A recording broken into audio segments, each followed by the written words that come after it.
इमरान खान। नाज़रीन, ये बहुत बड़ी खबरें हैं और पाकिस्तान में बड़ी डेवलपमेंट्स हो रही हैं। नंबर एक, आसिम मुनीर साहब की पॉलिसी है, उसके तहत मेजर जनरल अहमद शरीफ साहब पहुंचे। ये DGISPR है, खैबर पख्तूनख्वा में, पेशावर में। उन्होंने जाके वहाँ पे प्रेस कॉन्फ्रेंस की। गुज़िश्ता रात ऐसे लग रहा था कि ये प्रेस कॉन्फ्रेंस का जो अनाउंसमेंट किया गया, ये इसलिए जाएंगे कि अफगानिस्तान में एक एरियल स्ट्राइक पाकिस्तान ने किया काबुल के नज़दीक पक्तिया में, और इस पर जो वहाँ की हुकूमत है उनका बयान भी आ गया। उनकी वजारत दिफा का वो कह रहे जी काबुल की फ़दाई हदूद की खिलाफ वर्जी की गई है पक्तिया में और सिविल एरिया पे हमला किया गया है। नुकसान किस किस के हुए ये उन्होंने नहीं बताया इस बयान में, लेकिन उन्होंने कहा जी कि हम इसकी मजम्मत करते हैं और फिर अब कार्रवाई भी करेंगे। ये हमला उस वक्त हुआ जब इंडिया ने यह फैसला किया है कि जो सफारती मिशन है अफगानिस्तान में वो उसको तब्दील करने जा रहे हैं सफारत खाने में। ये गौर कीजिए, बहुत बड़ी डेवलपमेंट है। इंडिया अब पाकिस्तान के साथ, पहले तो वो बराह रास्त खुद भी लड़ा और उसको हजीमत उठानी पड़ी, लेकिन अब इंडिया ने एक नई हिकमत अमली बनाई है कि वो अफगानिस्तान की तरफ से पाकिस्तान पर दबाव डालेगा, अफगानिस्तान और पाकिस्तान के हालात को खराब करवाएगा, और इसमें जो इस वक्त पाकिस्तान की मिलिट्री एस्टेब्लिशमेंट है वो खुद बड़ा अच्छा रोल प्ले कर देगी। अफगानिस्तान के साथ हालात खराब करने में इन्होंने कोई कसर नहीं छोड़ी। इंडिया इस मौके से फायदा उठाएगा, क्योंकि दिमाग नहीं है ना, हाथ में बंदूक है, बस वही बात समझ आ रही है। अकल के साथ काम नहीं कर रहे, इंडिया दिमाग के साथ काम कर रहा है। ये हर काम ताकत से करना चाहते हैं। इंडिया ना सिर्फ वहां से प्रेशर बढ़ाएगा, बल्कि इत्तलात आ रही है कि अक्टूबर या नवंबर में इंडिया दोबारा से एक एडवेंचर कर सकता है पाकिस्तान के खिलाफ, और वो उसकी तैयारी कर रहे हैं। ये चीजें हम बाद में डिस्कस करेंगे कि इंडिया क्या कर सकता है, क्या कर रहा है। पहले आप ये देखें कि अहमद शरीफ साहब जो DGISPR हैं, वो जब पहुंचे खैबर पख्तूनख्वा में, पेशावर में, तो उन्होंने कौन सी अहम बातें की। एक तो उन्होंने इमरान खान साहब पे नाम लिए बगैर तनकीद की, और बार बार तनकीद की। ये एक पैगाम है मिलिट्री एस्टेब्लिशमेंट की जानिब से कि गंडापुर जैसा असासा जब हट गया है तो अब हम खुद आ गए यहां पे। बाकायदा जो आने वाला वज़ीर आला है उसको धमकाया गया है, जो अंदाज था बात करने का उसमें धमकी थी, और वो आने वाले वज़ीर आला को भी एक पैगाम था। सियासतदानों को रगेदा गया, उनको रिस्पॉन्सिबल करार दिया गया दहशतगर्दी के लिए, और एक अजीबोगरीब बयान DGISPR ने वहां पे बयान किया। मैं आपको भी सारा सामने रख देता हूं और सबूतों के साथ रखूंगा, साबित करूंगा आज, क्योंकि वहां मौजूद सहाफियों में तो तपड़ नहीं है, कोई बात ही नहीं कर पाया और कर भी नहीं पाएगा। मैं बिला वजह ऐसी कहूंगा कि हम लोग सुपरमैन है, नहीं, हम भी वहां होते तो बहुत मुश्किल होता। मैं ये समझ सकता हूं, लेकिन सवाल तो उठाने चाहिए थे। आप एक खातून ने बड़ा जबरदस्त सवाल उठाया, लेकिन चले मैं बताता हूं। DGISPR ने कहा कि आज कौन कह रहा है कि दहशतगर्दों के खिलाफ ऑपरेशन ना करें, बातचीत करें।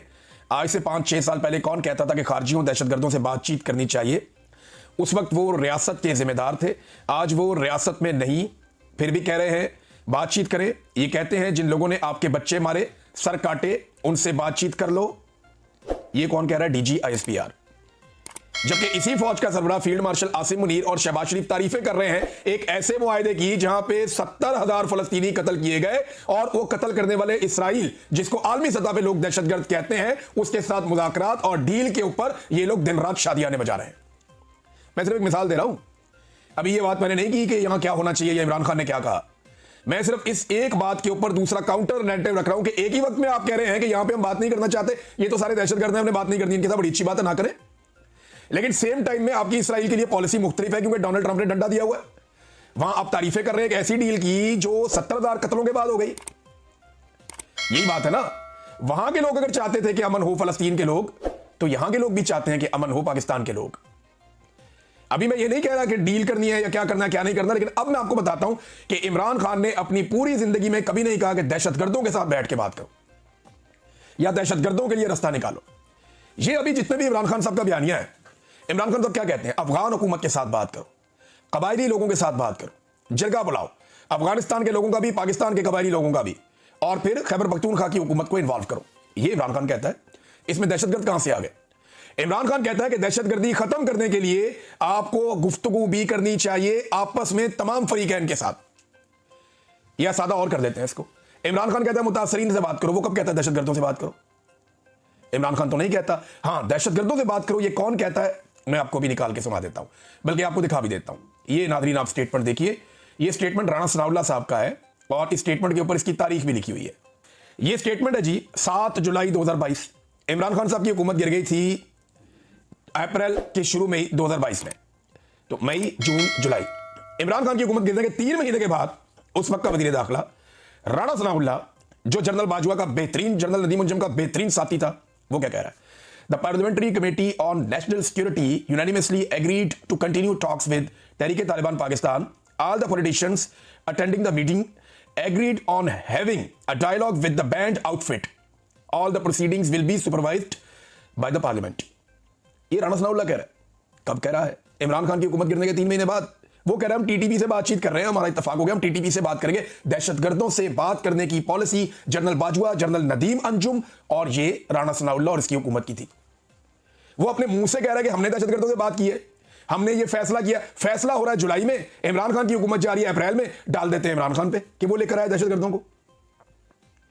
इमरान खान ने कल सवाल किया कि बताओ मैं कब लाया हूं दहशतगर्दों को, कौन से दहशतगर्द मैं लेकर आया हूं, बताओ ना, उनके नाम लो, बताओ कब लाया हूं, कौन से लाया हूं, किस तरह लाया हूं, बताओ। ये दहशतगर्द जब लाए जा रहे थे और इनके लिए बॉर्डर नरम किया जा रहा था तो मुराद सईद चिल्ला रहा था, खैबर पख्तूनख्वा के तमाम एमएनएस एमपीएस चिल्ला रहे थे कि ये मत करो। जब ये दहशतगर्द साउथ में आ रहे थे तो अली अमीन गंडापुर और उसके भाई चिल्ला रहे थे। गंडापुर ने यहां तक कहा कि हमारी पुलिस दहशतगर्दों को गिरफ्तार करती है, हमारी मिलिट्री एजेंसियां वो आती हैं और आकर छुड़वा लेती हैं कि ये हमारे असासी हैं, इनको छोड़ दो। अब आप बताइए, इसका जवाब दीजिए कि जब पुलिस ने बारहा ये कहा कि हम दहशतगर्दों को पकड़ते हैं, फौज आके छुड़वा के ले जाती है, अब हम क्या करें? बार बार कहा। तो इन दहशतगर्दों को कौन लेकर आए? ये इल्जाम आप इमरान खान पे डाल के बरी जिम्मा नहीं हो सकते।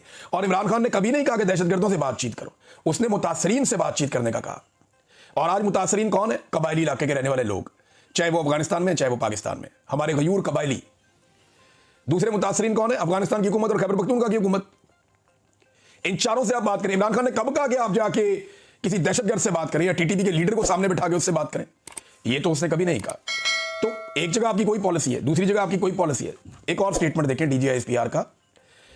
इन्होंने कहा कि खैबर पख्तूनख्वा में जानबूझकर दहशतगर्दों और सहूलतकारों को जगह दी गई, खुमियाजा अवाम भुगत रहे हैं।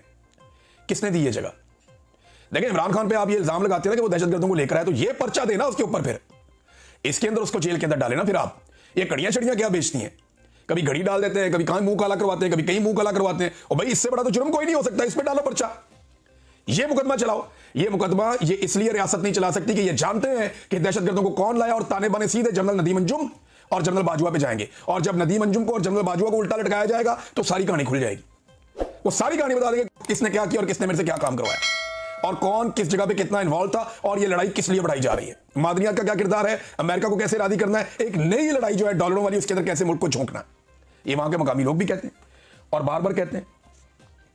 तो दहशतगर्दों को कौन लाया ना। अब ये नई आने वाली हुकूमत को भी दबाया डीजीआईएसपीआर ने, उनको भी धमकाया। ये जरा आप स्टेटमेंट देखें। पख्तूनख्वा में जो दहशतगर्दी है इसके पीछे सियासी और मुजरिमाना गठजोड़ है, ये भी उन्होंने कहा। सियासी और मुजरिमाना गठजोड़ है, यानी पाकिस्तान तहरीक इंसाफ, वहां पे लोगों ने वोट डाल रहे हैं। खैबर पख्तूनख्वा के लोग दहशतगर्दी से मुतासर हैं, दहशतगर्दी से तंग हैं। उन्होंने परवेज खटक को दौर में वोट डाला पीटीआई को, 2018 में उससे ज्यादा वोट डाला पीटीआई को, 2024 में उससे ज्यादा वोट डाला पीटीआई को। अगर फौज की पॉलिसी ठीक होती तो इतना वोट तो ना पड़ता पीटीआई को, फौज को पड़ जाता या फौज की जमातों को पड़ जाता। भाई ये वाइट सूबा है ना जहां पे वोट लोगों ने गिनवा भी दिया बैठ के कि नहीं हमने अपनी हुकूमत लेनी है। बाकी जगह पे तो इन्होंने 2 नंबरी कर दी, फॉर्म 47 जालसाजी कर दी। लेकिन खैबर पख्तूनख्वा में इतना सख्त रिएक्शन था कि यहां पे 2 नंबरी भी नहीं कर सके, फॉर्म 47 जारी किए, लेकिन इतनी बड़ी तादाद में लोगों ने यहां पे सब कुछ होने नहीं दिया। अब खुद बता रहे हैं डीजीआईएसपीआर के 14,500 से ज्यादा ऑपरेशन किए गए। सवाल यह है कि 14,500 ऑपरेशन करके आप अमन कायम नहीं कर सके तो वो फॉर्मूले पे आ जाए ना। आप जो मुतासरीन हैं उनसे बात करें, उनके साथ बैठें। अगर आपकी पॉलिसी काम कर रही होती तो आज बलूचिस्तान में अमन ना होता, वहां पे तो आपकी अपनी हुकूमत है। आपके अपने कठपुतली पिछले कई दहाइयों से बैठे हुए हैं, बलूचिस्तान का तो बेड़ा गर्क कर दिया, वहां अमन ही नहीं है। अगर फौज के कंट्रोल में बलूचिस्तान की तरह खैबर पख्तूनख्वा दे दिया तो खैबर पख्तूनख्वा की भी वही हालत हो जाएगी जो आज बलूचिस्तान की है, क्योंकि वहां पे फौज की पॉलिसी चलती है। बेड़ा गर्क हो गया वहां पे, कोई वहां पे सरकार हुकूमत आई नहीं, कोई सरकार आई नहीं वहां पे, वहां पूरा कंट्रोल है, कोई वहां बंदा जा ही नहीं सकता। आप रात को ट्रेवल नहीं कर सकते, इंटरनेट वहां पे बंद है, मोबाइल वहां पे बंद है, वहां सिर्फ एक ही काम हो रहा है, मादनियत निकालो बचाओ बस। अमेरिका को कंसाइनमेंट दिया बहुत बड़ा, और भी दे देंगे ट्रंप को राजी करने के लिए। तो बात यह है कि बलूचिस्तान की जो हालत हो गई है वहां तो मिलिट्री एस्टेब्लिशमेंट का पूरा कंट्रोल है, सियासी वजूद ही नहीं है। तो क्या यही हालत करनी है खैबर पख्तूनख्वा की भी कि यहां से सिर्फ मादनियात नहीं निकलेंगी और लोग सिसकते रहेंगे, लोग अजीबोगरीब जिंदगी गुजारते रहेंगे। बलूचिस्तान के हालात आप देख लें, नोगो एरिया बन गया है, कच्चे के हालात आप देख लें। रात के वक्त गाड़ियां नहीं अब गुजरती सिंध से पंजाब के बीच में, गुजरती हैं तो उनको स्क्वाड किया जाता है आगे पीछे, ये पुलिस की बहुत सारी गाड़ियां लगा के कमांडोज की। अब वो नोगो एरिया बना हुआ है जी, कच्चे का इलाका भी, वो बड़े लीथल हो गए हैं डाकू। टीएलपी पंजाब में इस वक्त सड़कों पे है, कश्मीर में दोबारा लड़ाई शुरू हो गई है और कश्मीर में उन्होंने फिर पर्चे देना शुरू कर दिए। मुजफ्फराबाद के एसएचओ की मुद्दईयत में शौकत नवाज मीर समेत बहुत सारे रहनुमाओं पे मुकदमा दर्ज हो गया कि नीलम पुल के ऊपर इन्होंने ये किया, वो कत्ल के इक़दाम कत्ल के और दीगर मुकदमा दे दिए, वादे शादे कोई पूरे नहीं किए, इन्होंने दोबारा चढ़ाई कर दी। पूरे पाकिस्तान में पाकिस्तान की मिलिट्री एस्टेब्लिशमेंट ने जंग लगाई हुई है। पंजाब के अंदर इन्होंने तय किया तरीके लबैक से ये पुरअमन तरीके से आगे अपना आप एहतजाज कर दीजिएगा। अब वो सड़कों पे निकले हुए हैं, देव मार कुटाई चल रही है हर जगह पे, बंदे कत्ल भी हो गए, बहुत सारे जख्मी भी हो गए, वो रिजवी बरादरान भी आ गए, वो सड़कों पे आगे की तरफ बढ़ रहे हैं, पुलिस ने रोक रही है, पूरे इस्लामाबाद में रास्ते बंद किए हुए हैं, पंजाब में रास्ते बंद किए हुए हैं, कंटेनर लगाए हुए हैं जगह जगह पे, और ये एक नया तमाशा पूरी दुनिया को दिखा रहे हैं। IMF के साथ इनकी जो डील हो रही थी, वो जो एक डील होती है स्टाफ लेवल, वो अभी तक साइन नहीं हुई, उसकी इनको अलग परेशानी। इकोनॉमी का बेड़ा गर्क कर दिया पाकिस्तान में, गिलगित बल्तिस्तान से लेकर कराची तक, गवादर तक इन्होंने पाकिस्तान के हालात बर्बाद कर दिए। और ये सियासतदानों पे कैसे इल्जाम लगा सकते हैं? ये सारे फैसले मिलिट्री एस्टेब्लिशमेंट के थे और उन्होंने ये फैसले किए। और अब मिलिट्री एस्टेब्लिशमेंट का फैसला है कि खैबर पख्तूनख्वा पे उन्हें पूरा कंट्रोल चाहिए। अब ये पूरा कंट्रोल करने के लिए सुहेल अफरीदी एक रुकावट है। PTI के अंदर मुख्तलिफ लोगों को यकीन दिलाया जा रहा है कि तुम्हें वज़ीर आला बनवा देते हैं, तुम्हें बनवा देते हैं, कोई 10 बंदे इकट्ठे कर लो, 8 बंदे इकट्ठे कर लो, वो सारे लोग हाथ खड़े कर देते हैं, जनाब इमरान खान जब तक नहीं कहेगा हम कैसे बन सकते हैं, इमरान खान को मनाया जाए।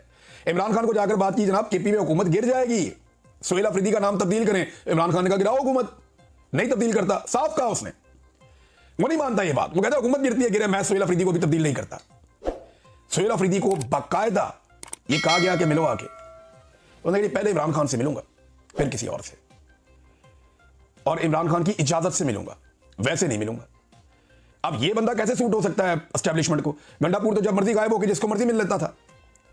सुहेल अफरीदी को जब पैगाम दिया गया कि आकर मिलो, को बातचीत करेंगे, रास्ता निकालें, उसने कहा जी पहले अपने लीडर इमरान खान से मिलूंगा, उसकी इजाजत मिलेगी तो फिर किसी और से मिलूंगा, वरना नहीं मिलूंगा। गंडापुर को यह करना चाहिए था, गंडापुर ने यह नहीं किया। लेकिन सुहेल अफरीदी की नामजदगी के बाद ये DGA-SPR का वहां जाकर प्रेस कॉन्फ्रेंस करना, ये पैगाम है कि कुछ और कर दिया जाएगा, तो करके देख ले। खैबर पख्तूनख्वा में एस्टेब्लिशमेंट की पॉलिसीज को इतने लितर पड़ने हैं कि इनकी पॉलिसी सूझ जाएगी, जो खैबर पख्तूनख्वा के अंदर लोगों ने करना है इनके साथ, और अभी कश्मीर के अंदर भी होना है, GB के अंदर भी होना है, पंजाब के अंदर लोग भरे बैठे हैं, सैलाबज़दा इलाकों में इमदाद के लिए बगैर सिक्योरिटी के ये लोग नहीं जा पाते। लोग इतने भरे हुए हैं और इतने तकलीफ में, कोई काम इनका सीधा नहीं हो रहा। जिसको ट्रंप को खुश कर रहे थे उसको नोबेल पीस प्राइज भी नहीं मिला, अंदाजा करें आप। वो ये तो ट्रंप को खुद समझ होनी चाहिए थी कि इनके ऊपर मनूसत आई हुई है, जो खुद ही मनूस हैं, जिनके ऊपर मनूसत आई हुई है, उनसे नॉमिनेट हो रहा है वो। नेतन्याहू भी हार गया, शहबाज शरीफ भी हार गया, दोनों पार्टनर हार गए। नेतन्याहू और शहबाज शरीफ की जो मुश्तरका ख्वाहिश थी पूरी नहीं हुई। डोनाल्ड ट्रंप को अमन का नोबेल पीस प्राइज नहीं मिल सका। ये जो अमन का पीस प्राइज है ये मिल गया एक खातून को वेनेजुएला से, और ये नॉर्वेजियन नोबेल कमेटी ने एलामिया जारी कर दिया। उन पर इंतखाबात में हिस्सा लेने पर पाबंदी लगाई गई। जमात इलेक्शन जीती लेकिन उनके मैंडेट को नहीं माना गया। साथियों और कारकुनों के खिलाफ क्रैकडाउन किया गया। जमहूरी हुकूक, अवामी मैंडेट, अवामी बालादस्ती और जमहूरियत के लिए जिद्दोजहद के एतराफ में वेनेजुएला की अपोजिशन लीडर मारिया कोरिना को इस बरस का अमन का नोबेल इनाम दिया जाता है। अगर ये क्राइटेरिया है तो इमरान खान तो इसके ऊपर बहुत जबरदस्त तरीके से पूरा उतरता। जो जुल्म और जबर इमरान खान साहब और उनकी जमात के साथ किया गया उसके सामने तो ये वेनेजुएला में कुछ भी नहीं हुआ। लेकिन चले, इमरान खान को नहीं मिला, एक और हकदार को मिल गया, लेकिन डोनाल्ड ट्रंप को अमन का नोबेल इनाम नहीं मिला। वो काफी मायूस है इस वजह से। उसका एक स्टेटमेंट भी आया कि मैंने तो 8 जंगें रुकवाई हैं। तो डोनाल्ड ट्रंप ने बड़ी कोशिश की, नेतन्याहू और शहबाज शरीफ ने उनके लिए बड़ी कोशिश की, लेकिन दोनों दोस्त जो है वो कामयाब नहीं हो सके और डोनाल्ड ट्रंप को अमन का नोबेल इनाम नहीं मिला। डोनाल्ड ट्रंप को सोचना चाहिए था कि किन से वो सिफारिशें करवा रहा है। ऐसे सिफारिशी जब कोई सिफारिश करें तो काम उल्टा ही होता है। नाज़रीन, अफगानिस्तान पर जो एरियल स्ट्राइक हुई उसके ऊपर जब सवाल किया गया DGI-SPR से, तो DGI-SPR ने उस पर वजाहत के साथ जवाब नहीं दिया, गोल मोल टाइप का उसके ऊपर जवाब दिया है। लेकिन अफगानिस्तान की तरफ से जो जवाब है उसमें क्लैरिटी है। लेकिन अब मैं ये पिक्चर आपके सामने रखना चाहता था कि दहशतगर्दी को ख़त्म करना है तो मिलकर ख़त्म करना है। फौज अकेले बंदूक के साथ ये नहीं कर पाएगी और ये मुमकिन नहीं है। मकामी कबाइल को बिठाएं, जिरगे बिठाएं, अफगानिस्तान में, पाकिस्तान में, अफगानिस्तान की हुकूमत, खैबर पख्तूनख्वा की हुकूमत, इनको इन्वॉल्व करें, दहशतगर्दों को तनहा करें, अलग करें, एलिमिनेट करें। जो तरीका है, जब आपको डॉलर मिलते हैं तो वो मुजाहिद बन जाते हैं, जब आपको दूसरी तरफ से डॉलर मिलते हैं तो वो दहशतगर्द बन जाते हैं।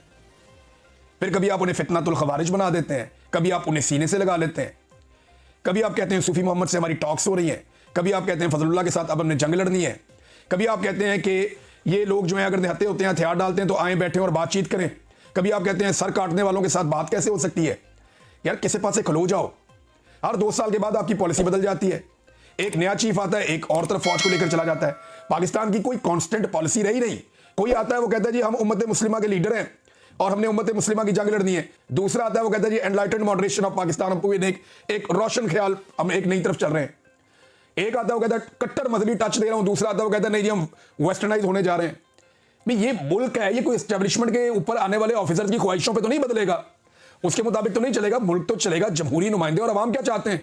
अवाम बार बार बता रहे हैं कि हम पीटीआई को वोट डाल रहे हैं, हमें इमरान खान पे ट्रस्ट है, लेकिन बार बार धोखा दिया जाता है। अब नाज़रीन एक और खबर है, ये फलस्तीनियों के हवाले से मेहदी हसन साहब ने भी ये शुबे का इजहार किया है। मेहदी हसन वही सहाफ़ी हैं जिन्होंने ख्वाजा आसिफ साहब की अच्छी खासी दुर्गत बना दी थी।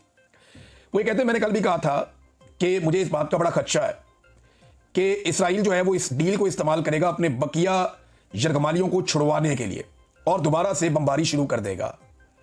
और इसराइल के फाइनेंशियल मिनिस्टर ने इस बात को कंफर्म कर दिया कि वो यही चाहते हैं कि पहले वो अपने कैदियों को छुड़ाएं और उसके बाद दोबारा से हमास के ऊपर हमला करें। और याद रखिएगा, अब अगर दोबारा इसराइल ने हमला किया ना फलस्तीनियों के ऊपर, तो सबसे ज्यादा नजला ट्रंप के उन खुद साख्ता तर्जुमानों पे गिरेगा जो पाकिस्तान में बैठे हुए, जिनकी ट्रंप ने टका के तारीफें की और जिन्होंने ट्रंप की टका के खुशामद की और जिन्होंने हर जगह पे ट्रंप साहब ने ये कर दिया, ट्रंप साहब ने वो कर दिया, ये मुआहदे से वो हो जाएगा, ये मुआहदा कामयाबी की एक सीढ़ी है, हम इसको ये करना चाहते हैं, वो करना चाहते हैं। दुनिया बता रही थी कि यहां बदनीयती मौजूद है।